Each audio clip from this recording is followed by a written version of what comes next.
Side viewers demanding to know more.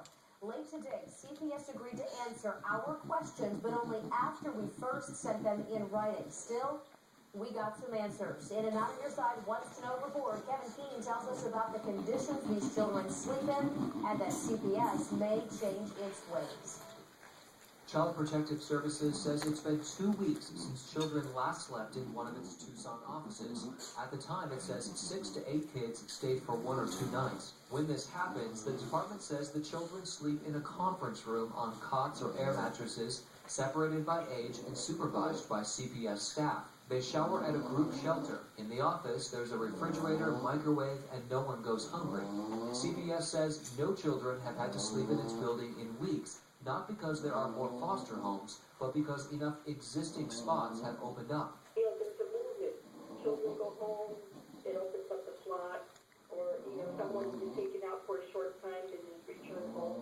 But the need could arise again, says Pima County Manager Flora Sotomayor. Is letting the children stay in a hotel instead of the CPS office a possibility? It is a possibility. I'm not sure that really is a good option either, because the hotel, again, is not as secure as our offices are. We have talked about it, but we haven't, done anything at this point because we haven't had a need again. Is that something you look at for the future?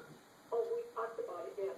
The agency also criticized Not On Your Side's coverage of this issue in recent days and wanted to clear things up. Spokeswoman Tasha Peterson. I'm concerned that the perception is that we have, 10 or 12 kids every night, and they're staying in these living conditions that aren't appropriate. This happens very, very, it happens, but it's not regular. We get them out of harm's way. CPS also wants people to direct their attention and concerns on what it calls the root problem here, and that is that there are not enough foster parents in Pima County. If you're interested in learning how to help, we've posted information on our website, kgun9.com. Kevin, getting back to this frequency issue, are they there frequently enough that CPS might look at either adding beds or finding better places for the kids? Yeah, I asked about that, and the manager in Tucson said that they would rather, and they are, focusing on finding more families and more homes rather than to avoid the situation altogether. Sure. Okay, Kevin, thank you. Now, Ashley, to continue our team coverage of the foster care crisis. Jennifer, we've been digging into this issue for a number of angles, and one of the most glaring things we've discovered is that the demand for foster care is skyrocketing while the funding is flat.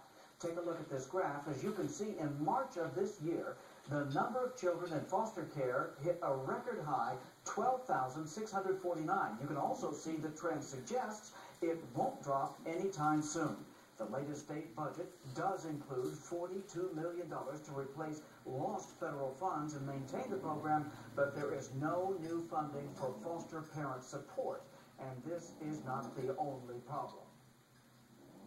Timothy and Emily Hart became foster parents 4 years ago, eventually adopting sons Jacob and Andy. They're also fostering a 2-month-old who we can't show you. While they are stepping up, others are not. Emily thinks she knows why. We've had so many scary stories out there of what's going on in the foster care system, but my gosh, these kids just want love. They just need some medical attention sometimes, and they just need someone to love them.